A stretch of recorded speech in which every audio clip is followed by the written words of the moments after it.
Why waking up as a slave to darkness might be your worst nightmare. Imagine waking up as a slave to darkness. Think it's all epic plate armor, chaos boons, and wielding the power of the dark gods. Well, let's talk about why it would suck to wake up as one of Chaos's chosen.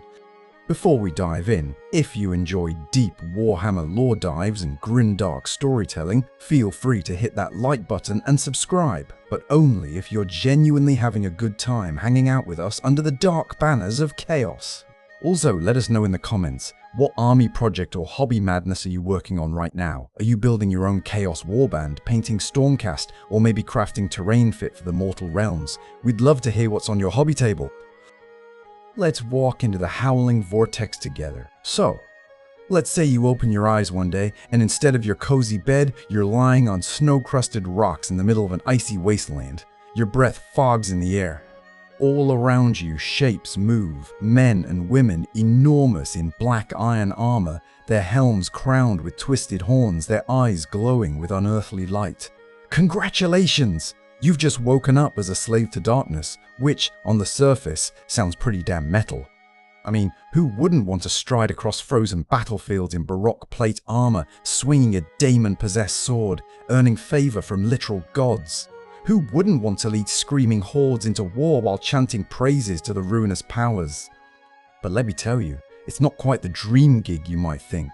Because while the slaves to darkness are indeed mighty warriors, they're also pawns in a game far older and far crueler than any mortal mind can comprehend. Let's roll the clock back, way back.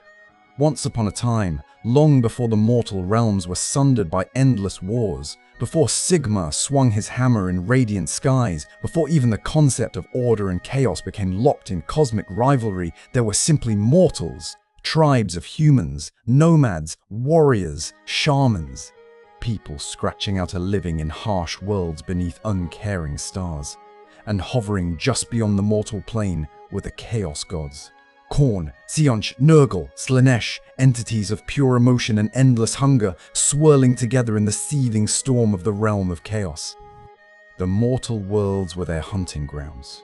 Because mortals, with all their passion and despair and ambition, radiate the psychic energy that feeds the gods' endless appetites. For countless centuries, the Chaos Gods whispered.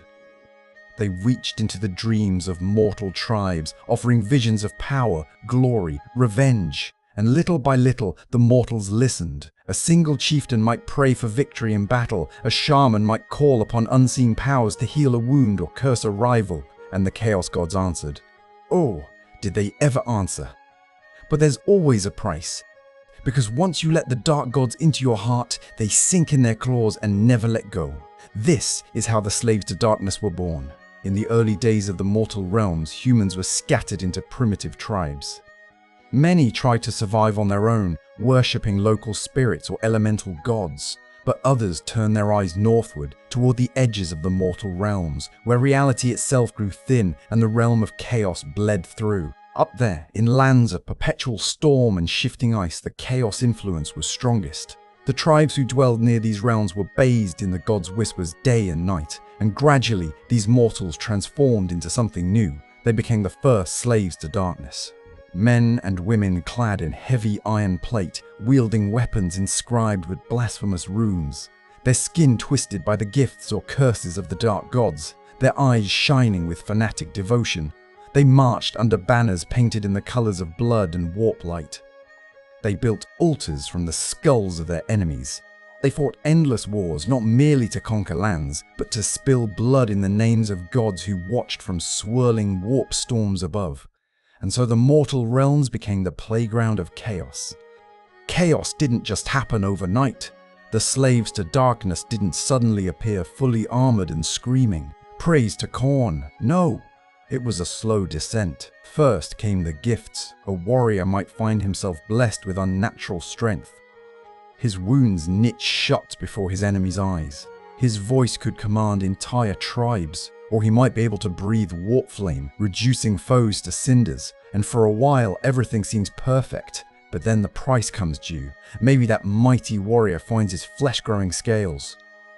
Maybe extra eyes blink open across his chest. Maybe a mouth yawns wide in his palm, whispering secrets at night. At first, these mutations are seen as sacred, marks of favor, symbols of a warrior's closeness to the gods. The more twisted you become, the more your brothers in arms believe the gods smile upon you. Until one day you look in the mirror, if mirrors exist where you are, and you realize you're no longer even remotely human. Or worse, the gods decide you're no longer amusing. See, the dark gods are fickle. What delights them one day disgusts them the next. The slaves to darkness live with a constant truth burned into their souls. The gods owe you nothing. They'll shower you in blessings 1 year. The next, they'll snatch it all away and leave you writhing on the ground as a chaos spawn, your body a mindless tangle of flesh, teeth, and screeching limbs. This is the core paradox of being a slave to darkness. You're seeking ultimate power, but the closer you get, the more likely you are to be obliterated or twisted into a monster. But we're getting ahead of ourselves. Let's rewind again to the Age of Myth. During the Age of Myth, Shidmar strode the mortal realms like a living god. He built cities, united tribes, forged alliances with the other deities, Tyrion, Teclis, Alariel, Grumni. It was a golden age full of hope and possibility, and all the while, chaos watched. Because even in Sigmar's brightest cities, mortals still felt anger, envy, lust, fear. Those emotions fed the gods. So chaos waited and whispered.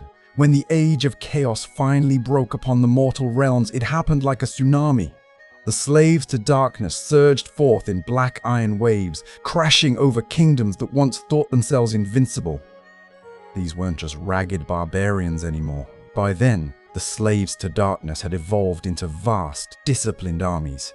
Picture this, entire legions of chaos warriors, shields locked, eyes glowing red through slits in their horned helms, war shrines rolling forward on wheels forged from screaming metal.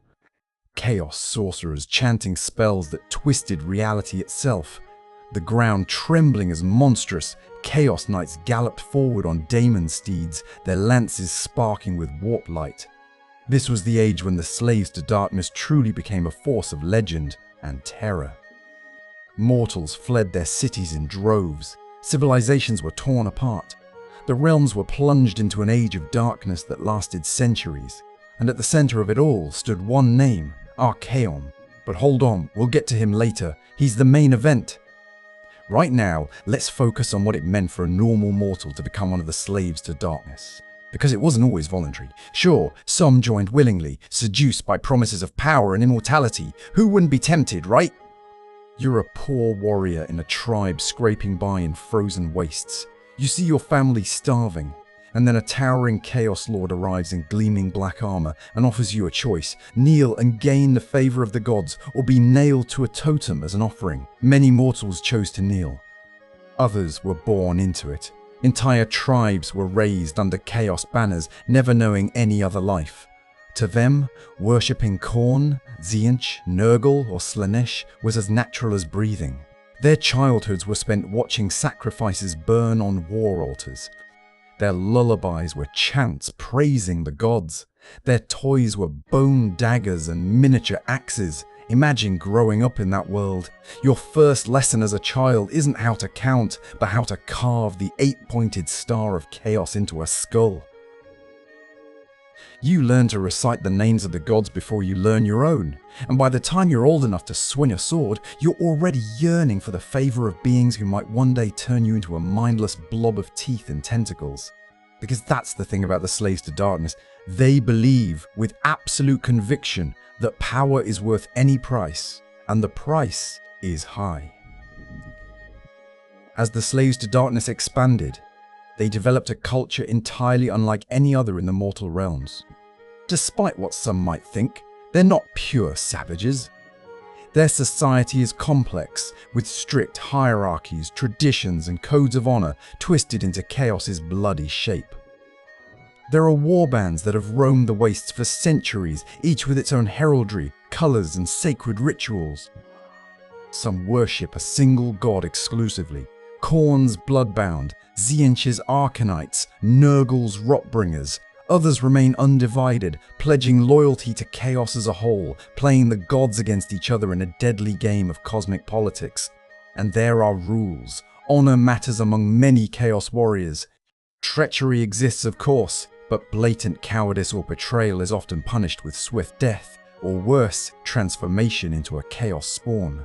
But ultimately, all these traditions serve one purpose: to win the favor of the gods. That favor can come in many forms: a blade that drinks souls, armor that deflects mortal blows, visions of future victory, or horrific mutations that leave you gasping but alive and stronger than ever. Yet even in their highest moments, the slaves to darkness know one truth: the gods are always watching.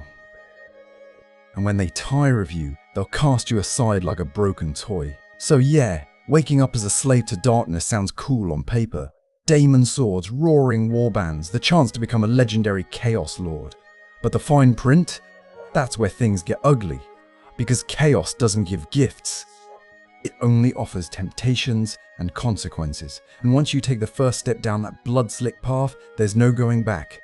So now you've woken up in the middle of a howling wasteland, wearing armor that weighs as much as a small cart, and hearing whispers in your skull promising unimaginable power or unspeakable doom. Welcome to the society of the slaves to darkness. Because for all the talk of chaos, blood and war, you might be surprised to learn that the slaves to darkness have rules, hierarchies, traditions older than the mortal realms themselves. Sure, to the outside world, the slaves to darkness look like an endless mob of screaming lunatics. But once you're inside the warbands, you quickly learn there's an order to the madness. And believe me, you'll want to learn it fast, because ignorance in chaos society can get you killed faster than any Stormcast hammer. So let's start at the bottom and work our way out.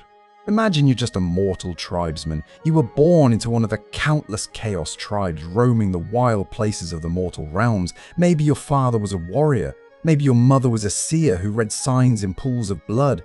Either way, you've grown up steeped in chaos tradition. Your daily life is brutal.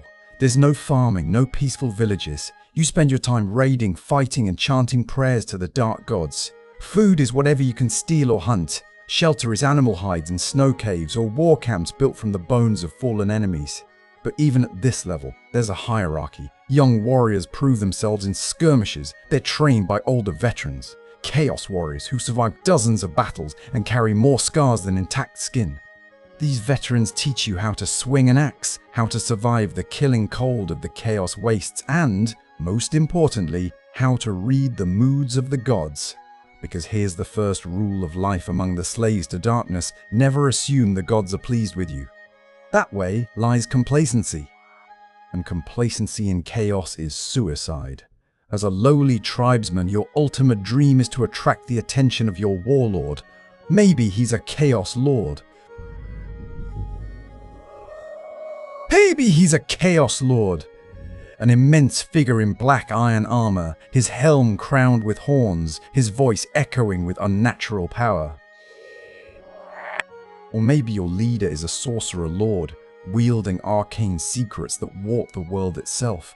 Either way, these figures are your ticket to glory. Chaos Lords are the apex predators of the slaves to darkness. They've proven themselves countless times on the battlefield. They command entire warbands, lead raids across realms, and speak directly to daemons who hover at the edges of reality. If a Chaos Lord takes you under his wing, your prospects skyrocket. You might be granted better armor, a weapon forged in the flames of a war shrine. Perhaps even a chaos steed, a monstrous horse twisted by warp energy, its eyes burning with balefire. But that's not all. Because above the Chaos Lords stand the true elites, the Varangard. Ah, the Varangard. Let's talk about these nightmares.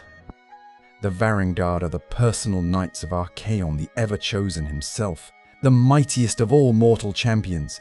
Each Varangard is a warrior who has ascended far beyond normal Chaos Lords.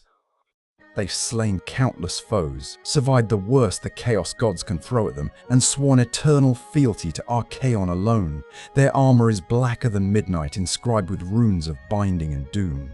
Their blades glow with dark energies that can slice through Sigmarite like parchment. They ride demonic steeds that snort warp flame. And when the Varangard appear on the battlefield, even seasoned Chaos Lords lower their eyes in respect and fear. Because the Varangard are enforcers, executioners, Archaon's blade and shield. If the Ever-Chosen sends them to your warband, it usually means you've either greatly pleased him or horribly failed. One look from a Varangard pug's eyes, if we're sticking to our pug world here, can silence entire legions. But back to your day-to-day reality. The slaves to darkness might be savage, but they're not mindless. Warbands have codes of honor. Many tribes follow a strict hierarchy based on might, piety, and favor from the gods. In some tribes, duels determine leadership. Two warriors face off in the blood-slick snow, fighting until one falls. The survivor becomes the new warlord. Simple as that. In others, sorcery and visions dictate the chain of command. Chaos sorcerers wield terrifying authority because they can commune with daemons, read the tides of fate, and call down bolts of warp lightning. There's politics too. Alliances are formed between warbands. Oaths are sworn over altars dripping with sacrificial blood. Betrayals happen, of course, but always according to the twisted etiquette of chaos society. And let's not forget the war shrines. These are colossal rolling temples, dragged across battlefields by teams of screaming devotees. War shrines are the spiritual centers of the slaves to darkness. They're adorned with skulls, burning braziers, and colossal icons representing the gods. Priests chant rites, daemons whisper from within, and warriors seek blessings or absolution for their sins. Approaching a war shrine is a serious affair. If you step too close without permission, you might end up as part of the next sacrifice.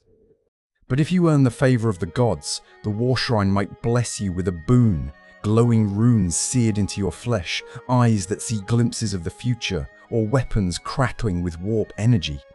But, and this is important, the line between blessing and curse is razor thin. Which brings us to one of the defining truths of life as a slave to darkness, the chaos boon. Let's say you fought bravely in battle, you've offered blood to the gods, you kneel before the altar drenched in gore and whisper prayers for a reward. And sometimes, the gods answer. You feel your muscles swell with new power, your wounds seal shut, your armor fuses to your flesh, becoming part of you, your blade begins to whisper secrets only you can hear. Congratulations, you've received a chaos boon, which is good, mostly. Because sometimes the gifts of the dark gods are truly magnificent. A champion might be blessed with wings, allowing him to soar over the battlefield. Another might gain scales tougher than steel. Eyes that see in total darkness, a voice that echoes with divine authority. The tribes will cheer. Your warlord might promote you. You become a living symbol of the gods' favor. But chaos is fickle, because the same gods who bestow wings today might decide tomorrow that you're not entertaining enough. Imagine kneeling at the war shrine, begging for more power. You close your eyes, whisper the gods' names, and suddenly your limbs begin to twist. Your bones crack and stretch. Your flesh bubbles like boiling wax. Eyes sprout across your shoulders. Clawed limbs erupt from your back. Your mouth splits open into a fanged maw that drools warp slime. Your brothers in arms stare in horror, and in moments you're no longer a champion. You're a chaos spawn, a mindless, writhing mass of flesh driven by pure instinct. Once you were a proud warrior with dreams of ascension. Now, you're a monster chained at the back of the warband, unrecognizable, existing only to be unleashed as a terror weapon in battle. This is the great terror that hangs over every slave to darkness. The chaos boon is a gamble. One gift could elevate you to become a mighty chaos lord. The next might strip you of all humanity, transforming you into a shrieking beast. But the risk doesn't stop most from trying, because the rewards can be dazzling. A single chaos boon can change your fate overnight. One moment, you're a nameless warrior with a chipped axe. The next, you're wielding a sword that thirsts for souls, wearing armor that turns aside even a Stormcast's hammer. Stories spread through the warbands about champions who rose from obscurity to lead legions. Warriors who began as mere tribesmen but ascended to become daemon princes, immortal beings of warp stuff who command daemonic legions of their own. And that's the dream. Ask any slave to darkness why they fight, why they risk their lives for fickle gods, and you'll hear the same answer: ascendancy. Because at the pinnacle of the chaos ladder lies immortality as a daemon prince. A daemon prince is the ultimate reward for a mortal champion. It means the gods have judged you worthy of joining their ranks as a being of pure chaos energy. You become ageless, vast in power. worshipped by mortals and daemons alike. Your body becomes a perfect vessel for the god's essence. You might grow wings, horns, talons. Your flesh might glow with warp light. But you retain your mind, your ambitions. It's the only path out of the endless cycle of blood, mud, and terror. But for every daemon prince who soars into the heavens, 1,000 warriors become spawn. The war shrines stand as silent witnesses to this grim lottery. And if you wake up as a slave to darkness, you live every day knowing your fate hangs by a single thread. One day you're a hero. The next, you're a gibbering mass in chains. So sure, waking up as a slave to darkness might sound epic. Demonic weapons, roaring battle cries, dark gods promising eternity. But remember, the dark gods never give without taking, and the price they demand is usually everything. So now you've learned about the nightmare of chaos boons, and how one gift can send you soaring to greatness, or leave you a slithering mass of flesh screaming at the stars. But let's say you survived that first trial. Let's say you've dodged the fate of becoming a chaos spawn. You're still standing, axe in hand, blood steaming on your armor. Now you look around and realize you're not alone. Because the slaves to darkness aren't just warriors in black iron plate. They're a vast tapestry of mortals, monsters, fanatics, and nightmares. Each part of this sprawling army has its own story, its own purpose, and its own reasons why waking up as one of them might absolutely suck. Let's talk about the cultists. Imagine you're a normal mortal living in some distant corner of the mortal realms. Maybe you're a farmer. You spent your life under the bright banners of Sigmar, worshipping the God King and paying your taxes to your local free guild captain. But one day, you start hearing whispers. Maybe you've suffered a tragedy. Your crops failed, your child fell sick, your lord taxed you into ruin. Whatever the spark, despair opens a door in your mind. And into that crack slithers the voice of chaos. It promises you power, revenge, freedom. And before you know it, you're standing in a torchlit cellar beneath your city, chanting the names of gods you once feared, daubing the 8-pointed star on stone walls, and plotting to overthrow everything you ever believed in. Congratulations, you're now a chaos cultist. At first glance, being a cultist sounds exciting. Secret meetings, forbidden magic, the thrill of rebellion. But let's be honest, the life expectancy of a chaos cultist is short. The cities of Sigmar have entire organizations dedicated to hunting down cults, witch hunters, free guild militia, priests armed with blessed hammers. Once rumors of chaos spread, the authorities come crashing down with fire and steel. Cultist cells are discovered, members are dragged into public squares, heads are put on spikes. So unless you're very lucky or very cunning, your career as a cultist often ends in a shallow grave. But for those who survive, there's the chance to ascend. Because cultists are the fuel feeding the armies of the slaves to darkness. They're the ones who sow chaos from within. Who open the gates to invading warbands, who poison wells, spread fear, and whisper lies in the ears of kings. When a chaos lord arrives outside a city's gates, it's usually cultists who throw those gates open. And if you've proven your loyalty, the Chaos Lord might induct you into the warband proper. You get to trade your ragged cultist robes for proper chaos armor. You get a weapon forged in dark fire.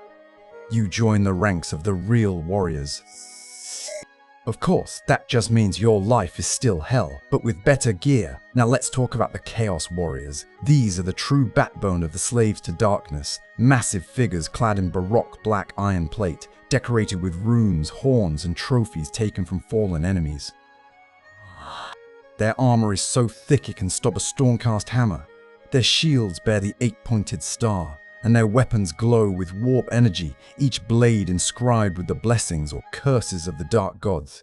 If you wake up as a Chaos Warrior, congratulations, sort of. On the bright side, you're a living tank. You can cleave mortals in half with a single blow. You stride into battle surrounded by an aura of pure menace. Entire cities tremble at the sight of your legion marching over the horizon. But life is far from easy. First, your armor weighs a ton. No one talks about that part. It's forged from the heaviest black iron, enchanted to be nearly indestructible. But enchanted or not, wearing it for days at a time chafes. You're constantly bruised, sweating, and aching. Your helmet never comes off in public because showing your face is seen as a sign of weakness, or worse, heresy. So you're perpetually locked in a metal coffin, breathing stale air and peering through narrow vision slits. And that's just the physical part. Because as a Chaos Warrior, your life is a constant tightrope act between glory and damnation. Your warlord expects absolute obedience. The gods demand constant bloodshed. Your brothers in arms are rivals as much as allies. If you falter, you risk death, or transformation into a spawn, or becoming a sacrifice atop a war shrine. Every Chaos Warrior has stories of comrades who rose high, only to be cut down the next day for some imagined slight against the gods. But the flip side is the lure of greatness. The Chaos Warriors are obsessed with proving themselves worthy. They carve runes of conquest into their armor. They recite oaths of blood and darkness before every battle. Each victory might draw the gaze of the gods, and with it, power. And that's why they keep fighting.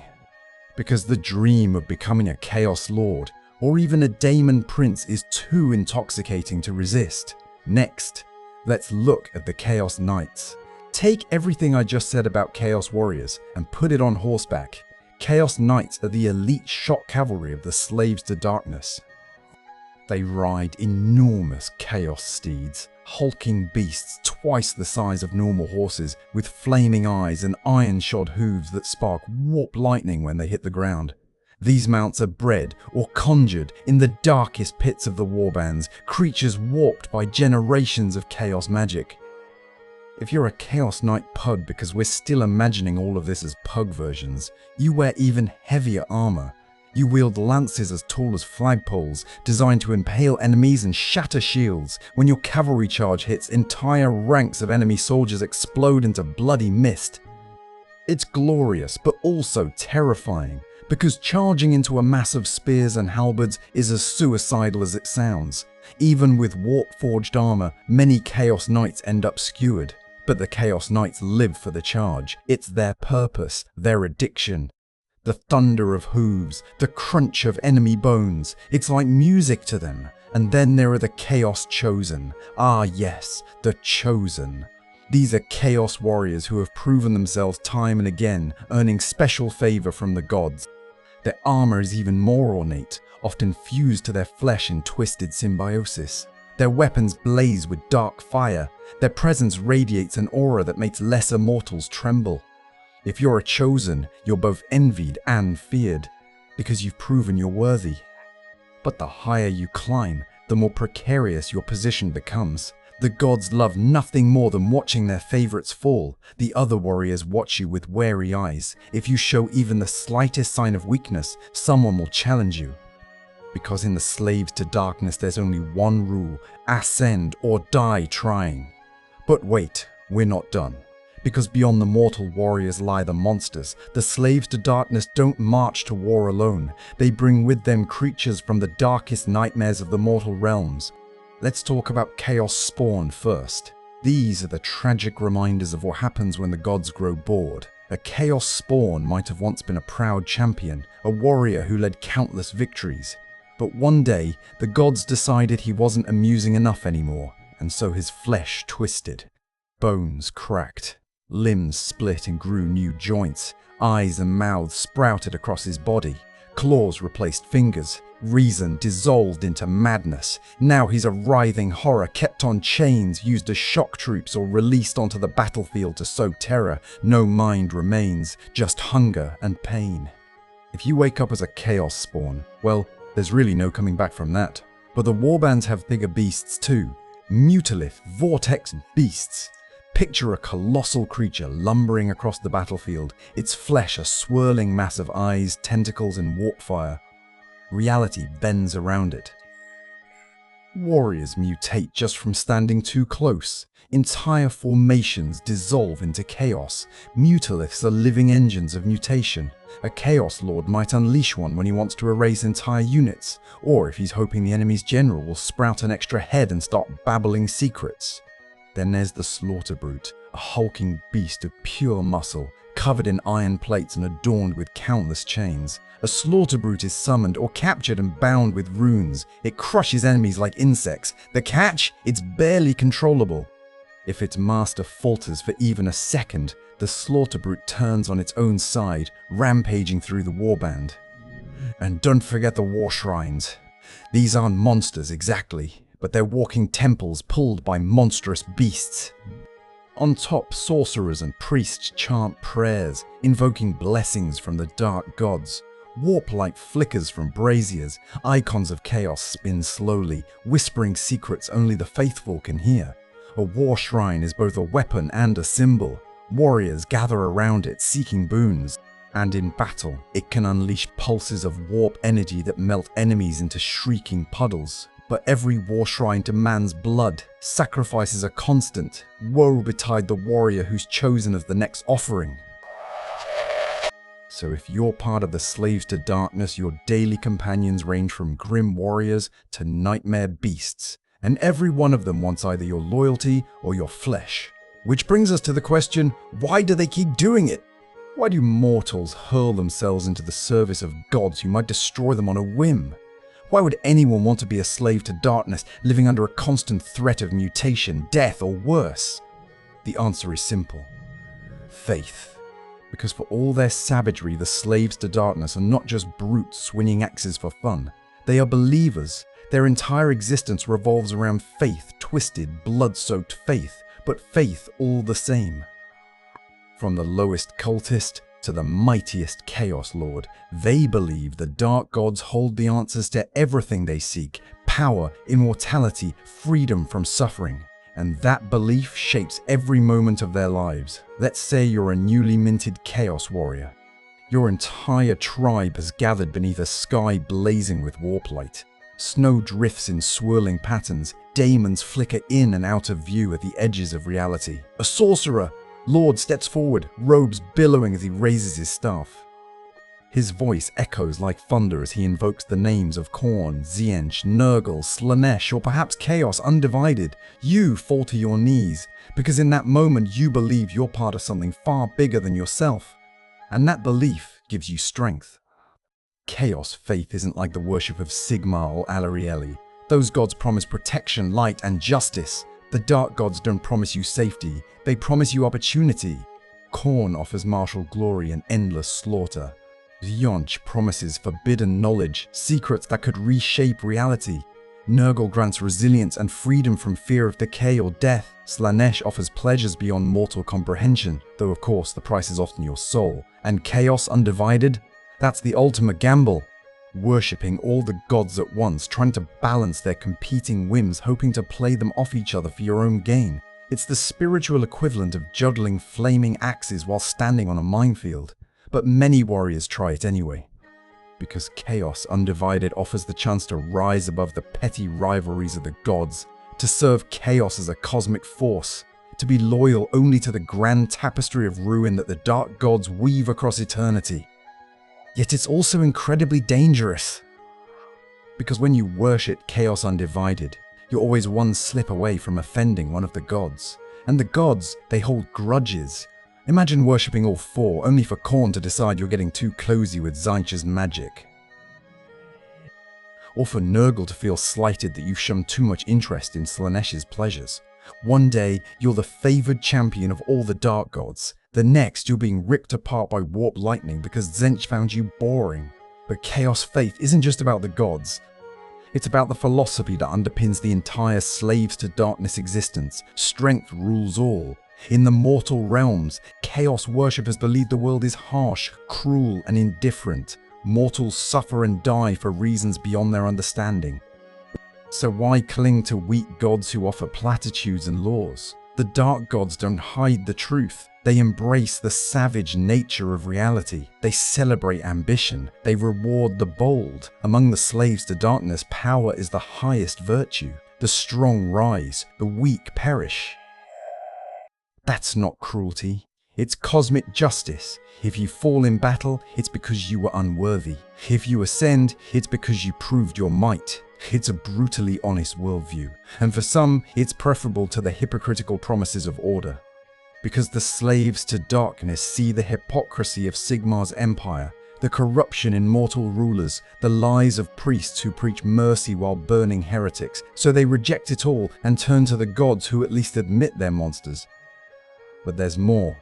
Chaos philosophy is also built on the idea of transcendence. Every chaos worshipper, deep down, believes they can rise above mortality, that they can become something greater. It's why even the lowliest cultist dreams of one day wielding warp-forged weapons, commanding legions and standing beside daemon princes. Because chaos offers hope, twisted hope, but hope nonetheless. Hope that your suffering means something, hope that your ambition can rewrite destiny. Hope that the gods will lift you into their eternal embrace. Of course, the reality is far more grim. For every champion who ascends, countless more die nameless deaths. Most chaos warriors fall in muddy trenches, cut down by stormcast hammers or seraphim claws. Their blood soaks into the snow, forgotten. The gods barely notice, yet the faith persists. Because the chaos gods are real. When you fight for Sigmar, you pray for signs and miracles. Sometimes they come, often they don't. But when you fight for the dark gods, they answer. They speak in your dreams. They fill your veins with warp fire. They twist your flesh into new forms. They grant you visions of destiny. And sometimes they grant you victory beyond imagining. For the slaves to darkness, that's proof enough. They'd rather serve capricious gods who respond, however cruelly, than silent gods who turn away. So even knowing the risks, they keep fighting. They keep sacrificing. Because one day, they might become the next Archaon or the next Daemon Prince. Or they might become a chaos spawn slithering in the snow, their dreams reduced to gibbering madness. But to the slaves to darkness, that's a risk worth taking. Because the gods are watching, and in the eyes of chaos, nothing is impossible. So far, you've seen how life as a slave to darkness is a grim balancing act between glorious ascension and gibbering doom. You've learned about the warriors, the monsters, the cultists, and the iron faith that drives them all into the teeth of death, over and over again. But there's another layer to the slaves to darkness, a layer woven from shimmering warp light, forbidden runes, and secrets mortals were never meant to know. Because the slaves to darkness don't just fight with steel, they wield the raw stuff of chaos itself. Let's talk about magic. Imagine you're a chaos sorcerer lord. You stand on a snow-swept ridge, black robes whipping around your armored frame. Warp light flickers around your fingers. You murmur words in languages that were old when the mortal realms were young, and reality listens. Because the sorcerer lords of chaos aren't simply scholars with dusty tomes, they're living conduits for the power of the warp. They summon firestorms that rain down screaming skulls. They turn flesh to molten wax. They open portals straight into the realm of chaos, vomiting daemons into the mortal world. But here's the rub, every spell is a bargain. When you cast chaos magic, you're borrowing power directly from the gods, and the gods love to collect interest. Picture this, you're mid-battle. You raise your staff, you call on Tzeentch for a bolt of mutating energy, and he answers, just not exactly how you expected. Instead of smiting your enemies, the spell walks your own skin into a mass of chittering mouths, your eyes melt down your cheeks, your staff fuses to your bones. Congratulations, you're now screaming your incantations through 100 tiny mouths sprouting from your chest. But hey, the spell technically worked. Chaos magic is powerful, no question, but it's also treacherous. That's why sorcerer lords walk the battlefield with a certain haunted look in their eyes. They've seen too many of their brethren devoured by their own spells. But for those who master it, the rewards are staggering. Chaos sorcerers can sway the outcome of entire wars. They can cloak entire warbands in illusions, making them vanish from sight.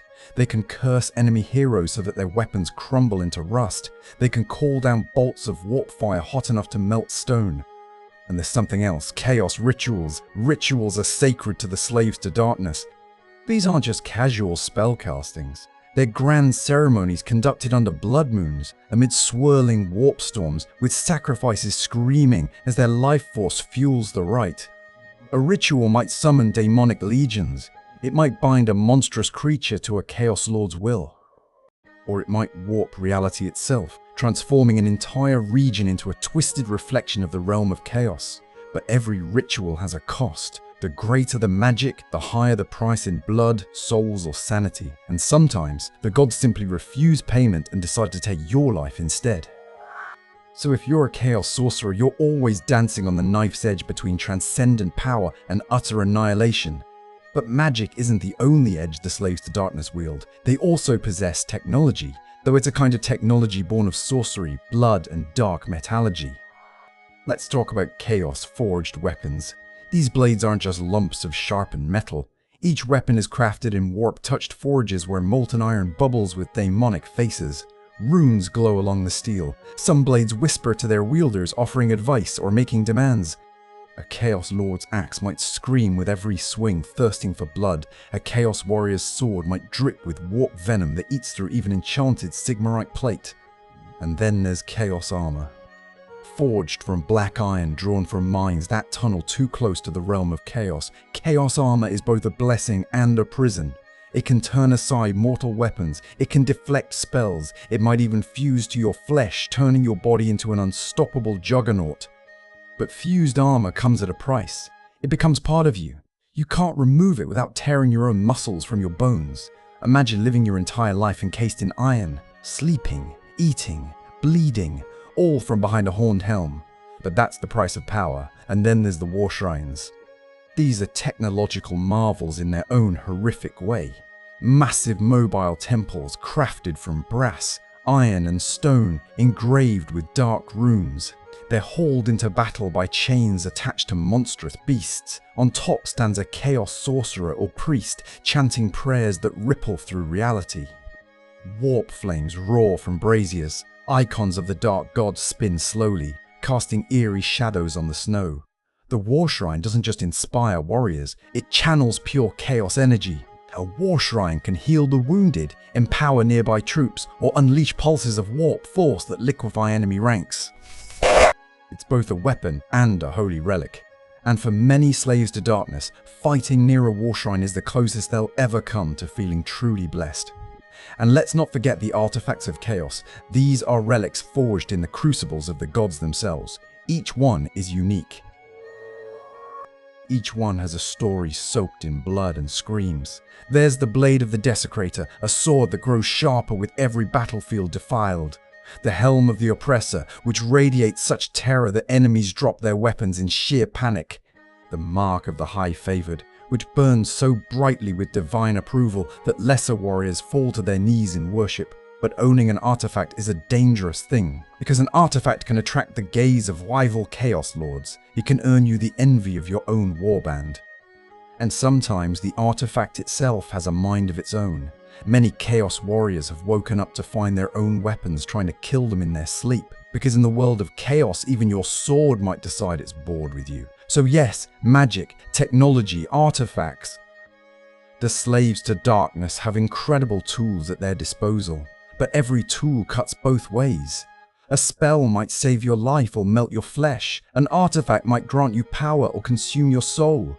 And a war shrine might bless you with a boon or decide you're the perfect candidate for sacrifice. Such is the price of chaos. But power alone doesn't make an army, because the mortal realms are filled with rivals, and the slaves to darkness have plenty of them. Let's talk about the slaves to darkness and their relationships with other factions. First and foremost, Sigmar and the Stormcast Eternals. If there's one name that makes every Chaos Lord snarl, it's Sigmar. The God King stands as Chaos's eternal enemy. He's the hammer that broke the Chaos tide, at least temporarily, and the Stormcast Eternals are Sigmar's chosen weapons. Golden demigods hurled from lightning, armored in gleaming Sigmarite plate, wielding hammers that crackle with divine power. To the slaves to darkness, the Stormcast are the ultimate insult. Because they're mortals who've been elevated to semi-divine status without having to crawl through the filth of chaos to earn it. They get the power, the immortality, the glory, and they do it in the name of order. It's infuriating.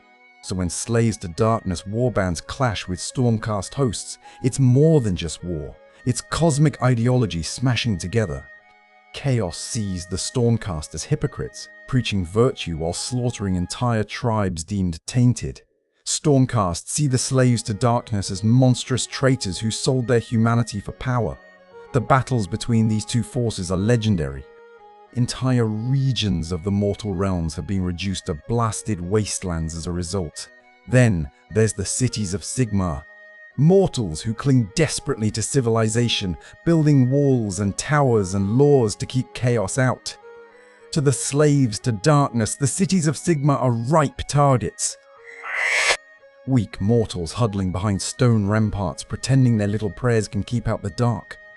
Many chaos warlords specialize in terrorizing these cities. They sow cults among the populace, spread plagues, and orchestrate surprise raids. Because nothing feeds the dark gods like the despair of mortals watching everything they built burn. But there's irony too, because even among the slaves to darkness, some remember they were once part of mortal cities. They remember family, friends, lost loves, and sometimes the raids hurt them in ways they'd never admit.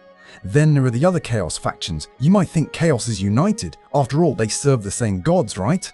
Wrong. Chaos is a seething mess of rivalries, betrayals, and conflicting agendas. Khorne despises magic, so his warriors often hate Tzeentch's sorcerers. Nurgle's followers prize endurance and patience, while Slaaneish's devotees crave excess and sensation. Tzeentch's minions plot endless schemes, while Khorne's just want to rip heads off. So even inside Chaos, warbands fight each other as often as they fight the forces of order. A Chaos Lord who worships Khorne might ally with a Tzionkian warband one day and try to slaughter them the next. Because among the slaves to darkness, trust is a rare commodity. Then there's the Lumineth Realm Lords. Elegant elves who embody precision, discipline, and magic refined into an art form. To the slaves to darkness, the Lumineth are arrogant fools clinging to illusions of perfection. To the Lumineth, the slaves to darkness are filth, the living embodiment of corruption that must be purged.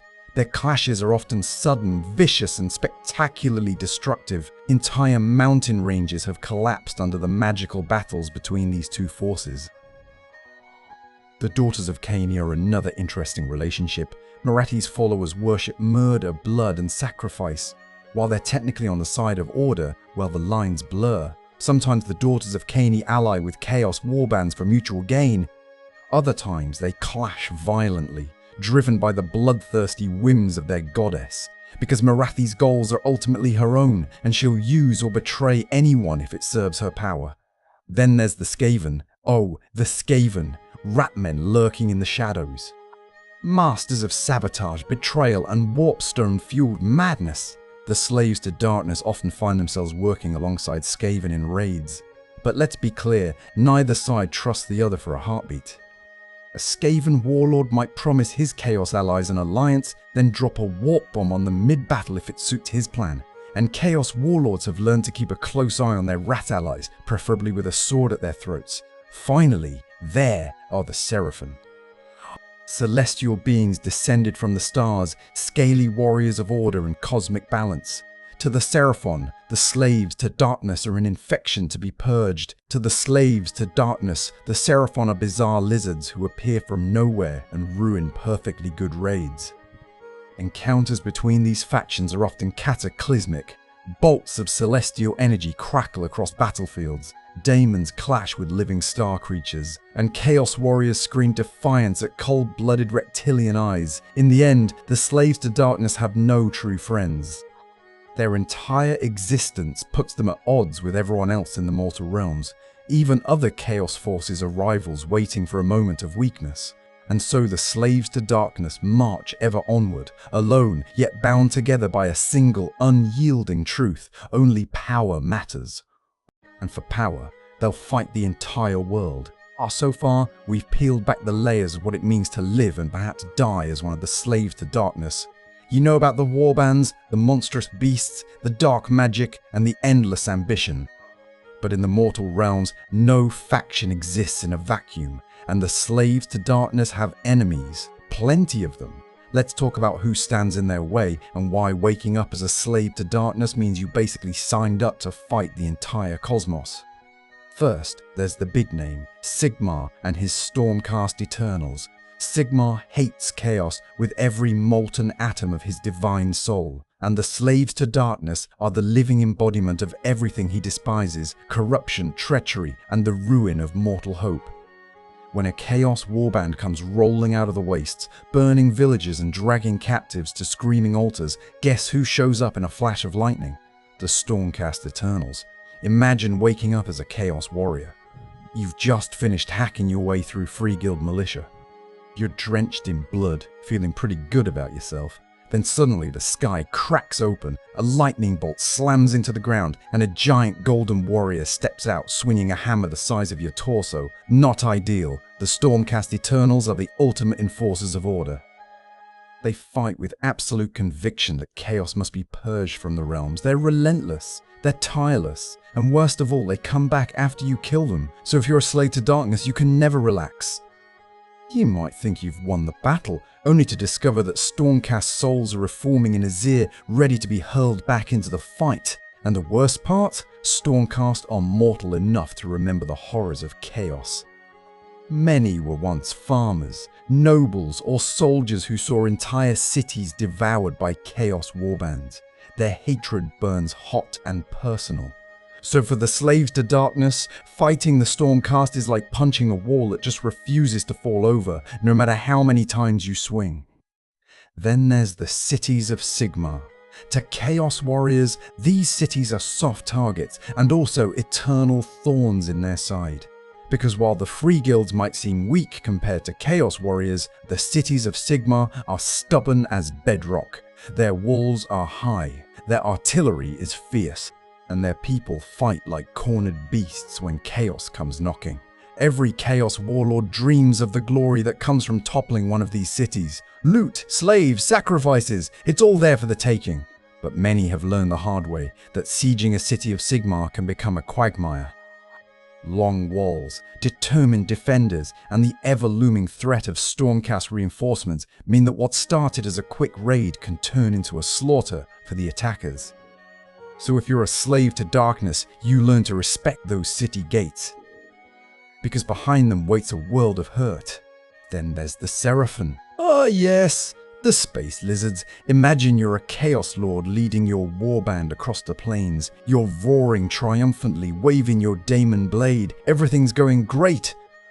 Then suddenly, beams of starlight lance down from the heavens. Giant celestial lizards stomp into view, scales shimmering with cosmic patterns. Skinks blast you with energy weapons that buzz like 1,000 angry wasps. The Seraphim are a nightmare for chaos. They were created for one purpose: to exterminate the taint of chaos wherever it appears.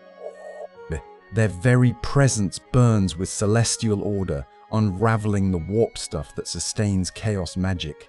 For the slaves to darkness, fighting Seraphon isn't just a physical battle, it's spiritual warfare. The lizard's mere existence is an affront to everything chaos stands for. And the Seraphim feel the same way.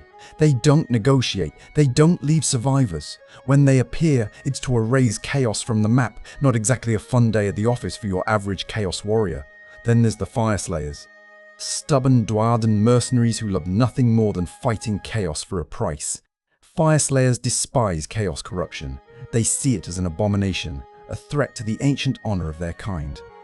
When chaos warbands encroach on their territory, or if someone pays them enough gold, the Fireslayers descend in a wave of axes, molten runes, and sheer berserker rage. And here's the thing about Fireslayers: they're small, but they hit like runaway boulders. Chaos warriors often underestimate them.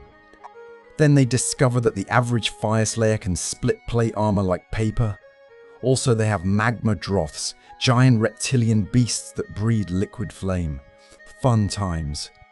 Another thorn in Chaos's side, the Lumineth Realm Lords. Elegant elves who pride themselves on perfection, clarity, and harmony. They hate chaos with a passion that burns like a star. To them, the slaves to darkness are a cosmic blemish, an insult to Elven ideals of balance and purity. Lumineth armies combine precise martial discipline with overwhelming magical power. They channel Hysh, the light of pure reason, to blind and incinerate Chaos Warriors. And let's not kid ourselves, nothing bruises a Chaos Lord's ego like being lectured about mental clarity by an Aelf moments before being reduced to dust by a sunbeam. The Lumineth see chaos as filth, Chaos sees the Lumineth as stuck-up fanatics. Their clashes are spectacular, brutal, and devastating. And then there's Chaos's greatest enemy of all, itself. Because sometimes, the worst threat to a slave to darkness isn't Stormcast, Fireslayers, or Seraphon. It's the warband camping 3 dunes over. Chaos warbands fight each other constantly. Rival warlords want the same artifacts, the same territory, the same favor from the gods. One day you're feasting with your Chaos brethren. The next day those same warriors are stabbing you in the back to steal your daemon blade. Because among the slaves to darkness, ambition is everything. And every champion believes they're destined to be the next Archaon. So ironically, the slaves to darkness spend as much time fighting other Chaos forces as they do battling Order. And if you wake up as one of them, you better keep one eye open even while you sleep. Speaking of Archaon, let's talk about some famous personalities, because amid all the blood, mutations, and screaming, certain names rise above the rest. First and foremost, Archaon the Ever-Chosen. Archaon is the single most feared mortal in all the mortal realms. He's not just a Chaos Lord. He's the Chaos Lord, the chosen champion of all 4 Chaos gods, an impossible feat that no one else has ever achieved. Archaon was once a Templar of Sigmar, a mortal man named Dideric Kastner. He was pious, devout, and loyal. Then he discovered the truth, that even Sigmar's empire was built on lies and hidden corruption. Disillusioned, he cast off his old name and sought the favor of the Chaos gods instead. And oh, did they favor him! Archaon conquered the 8 trials. He gathered the legendary treasures of Chaos. He defeated mighty daemons, dragons, and mortal champions alike. And in the Age of Chaos, he led the armies that shattered civilizations. Entire continents burned under his campaigns. Even now, in the Age of Sigmar, Archaon rules the ever-chosen legions from the Varanspire, a colossal fortress at the heart of the 8 Points. From there, he plots wars, sends forth the Varangard, and acts as the mortal fist of Chaos Undivided. He rides Dorghar, a 3-headed steed twisted by the power of the gods. Each head represents one of Chaos's core traits: rage, change, and decay. Archaon himself is impossibly powerful. He's slain demigods, he's fought Sigmar toe-to-toe, and yet he remains mortal enough to walk the realms as a man. To many slaves to darkness, Archaon is both savior and doom. They worship him as the perfect champion, but also fear that crossing him means certain death, because Archaon tolerates no rivals. Then there's the Varangard. These are Archaon's personal knights, the most feared warriors in all the slaves to darkness. Each Varangard has proven themselves in countless wars. They wield daemon-forged weapons. They ride demonic steeds that leave burning hoofprints in the snow. When the Varangard rides into battle, entire armies scatter, because their arrival often means Archaon himself is close behind. But the Varangard are also spies, assassins, and enforcers. If Archaon suspects a Chaos Lord of plotting rebellion, the Varangard is dispatched to resolve the matter, usually involving decapitation. So if you're a Chaos Lord, hearing hoofbeats at night is not a comforting sound. Beyond the Varangard, there are countless other legends. Chaos Lords who've carved their names into the lore of the mortal realms. Sorcerer Lords who've reshaped entire regions with dark rituals. Champions who've ascended from humble cultists to mighty generals. Each one burns with ambition. Each one believes they might be the next Archaon or even the next Daemon Prince. But history is littered with the bones of those who tried and failed, because the dark gods are never satisfied. One day they shower you with gifts. The next, they reduce you to a quivering chaos spawn. That's the paradox at the heart of the slaves to darkness. They're mighty, they're feared, they're warriors without equal. And yet they live every day knowing they're only one misstep away from destruction, by the hammer of Sigmar, by the claws of daemons, or by the whims of the very gods they serve. So yeah, waking up as a slave to darkness might sound badass.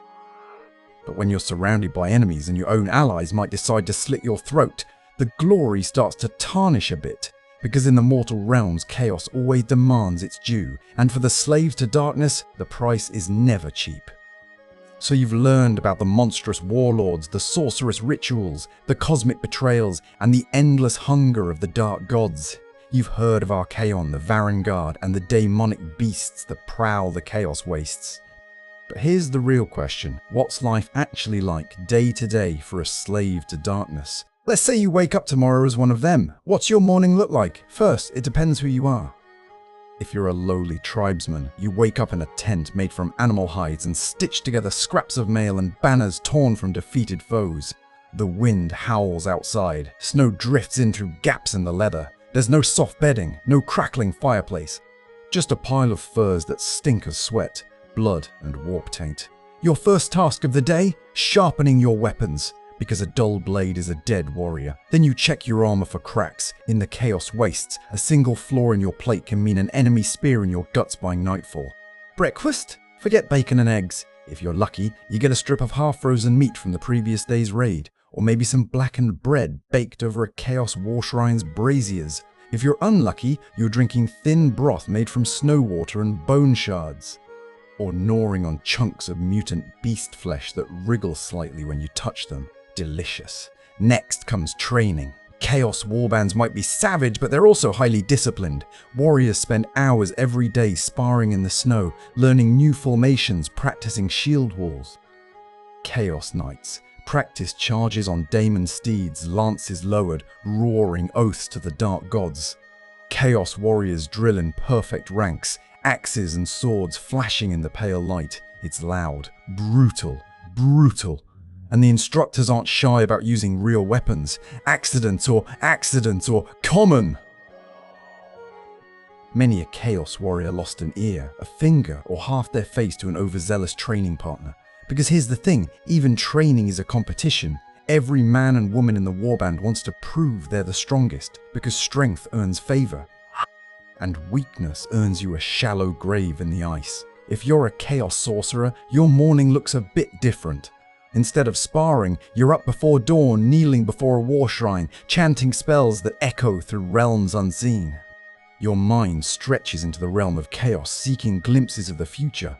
You read omens in blood patterns splattered across the snow. You consult daemon familiars that whisper secrets in voices like rustling paper. It's a dangerous business. Because every time you reach into the warp, there's a chance something reaches back. Many Chaos sorcerers have disappeared mid-ritual, sucked screaming into unseen portals. Others have emerged changed, eyes burning like stars, voices echoing with too many harmonies, hair slithering like serpents. But hey, that's the job. If you're a nameless cultist newly inducted into the warband, congratulations, your daily life is an exercise in sheer terror. You're the lowest of the low. Your day involves fetching water, patching armor, carrying supplies, and scrubbing bloodstains off chaos altars. Any mistake earns you a beating, or worse, a trip to the sacrificial altar to see if your soul pleases the dark gods. Cultists live in constant fear, because they know the only way up the ladder is to either kill someone above them, or survive long enough for the warband to notice them. But the chaos wastes are dangerous even without war. Blizzards sweep through camp without warning, warp-light storms flicker across the sky, turning snow into rivers of molten glass. Daemons slither out of nowhere, snapping up unlucky warriors before vanishing again. So every day as a slave to darkness starts with one simple prayer. Let me survive until nightfall. Meals are communal affairs. The warband gathers around huge cauldrons where cook slaves throw in lumps of meat, vegetables, and whatever else they scrounge from raids. Sometimes you get beast flesh. Sometimes you get something the sorcerer insists is safe to eat. No one asks questions. And if the meat twitches, eat faster. Nights are filled with chants and rituals. The war shrines blaze with fire. Priests intone hymns to the dark gods. Warriors pound shields, sparks flying into the night. Some nights end with sacrifices. A prisoner dragged screaming up the steps of the war shrine, blood pouring into braziers that glow with warp flame. Other nights are for boasting. Warriors recite tales of battles fought, monsters slain, and gifts earned from the gods. But even these moments carry an edge, because if your story sounds too impressive, someone might decide you're getting above your station and challenge you for your place. Because that's life among the slaves to darkness, constant competition. Every ally is a potential rival. Every meal could be your last, yet there's one thing binding them all, the hope of ascension. No matter how bleak daily life seems, every warrior, every sorcerer, every cultist believes they might rise higher, That's why they endure the hunger, the pain, the fear. Because chaos promises that even the lowliest cultist might become a chaos lord or even a daemon prince. And to them, that chance, however slim, is worth any price. So that's your daily life as a slave to darkness. No days off, no retirement plans, just blood, ambition, and the endless howling wind. Now let's look forward. Because even for the slaves to darkness, there's the question of the future. Where does it all lead? Are the slaves to darkness destined to drown the mortal realms in blood or collapse under their own weight? Right now, the slaves to darkness stand at a crossroads. The Age of Sigmar is in full swing. Order is clawing back territory once lost to chaos. Sigmar's cities are growing stronger. The Stormcast Eternals have reforged their legions. But chaos is far from beaten. New, ever-chosen rise among the ranks. Archaon still rules the 8 points from his fortress, the Varan Spire, a colossal citadel pulsing with warp light and guarded by demonic legions. From there he schemes. He sends warbands spilling into the mortal realms. He plots to open new realm gates, carving paths for chaos armies to surge into the heart of Order's lands. Some whisper that Archaon has plans even the dark gods don't fully know. That he's playing a game so vast and subtle that even Khorne, Tzeentch, Nurgle and Slaanesh can't see all the moves. Because Archaon is no one's pawn. Meanwhile, the slaves to darkness continue their endless wars. They raid cities, burn villages and sow terror. Yet for all their victories, they also suffer setbacks. The realms are shifting. The free peoples are growing bolder. The Lumineth realm lords wage war with precision and overwhelming magic. The Seraphim descend like cosmic hammers, erasing chaos corruption wherever they find it. And the Stormcast Eternals, they just keep coming back. So what does the future hold for the slaves to darkness? One possibility is that they fracture further. Already, rival Chaos Lords fight among themselves, each believing they should be the next Ever-Chosen. If Archaon falls, or if the Dark Gods tire of him, the entire structure of Chaos power might shatter overnight. Warbands would turn on each other in a frenzied scramble for supremacy. The Chaos Wastes could erupt into an endless civil war, devouring itself in blood and warp fire. Or the Slaves to Darkness might grow even stronger. Archaon might conquer new realms. The Dark Gods might gift him new weapons, new sorceries, new demonic allies.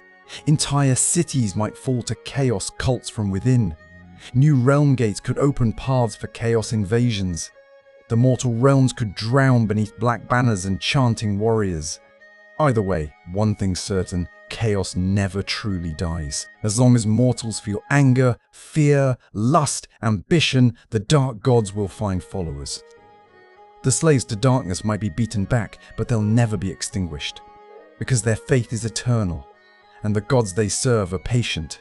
So yeah, waking up as a slave to darkness might sound like the ultimate fantasy, power, daemon blades, a shot at immortality. But behind the screaming war cries and shining warp light lies a truth as cold as the chaos wastes. You're nothing but a pawn in a cosmic game that never ends. And whether you rise as a daemon prince or crawl as a chaos spawn, the Dark Gods always get their due. So the next time someone hands you a black iron helm and says, "Glory awaits, brother," maybe think twice. Because under those horns and skulls, it's not all blood and thunder. Sometimes it's just hunger and fear and the endless wind howling through an empty night. Thanks for marching into the darkness with realm lore mops, for the Dark Gods and the secrets best left unspoken, or maybe not.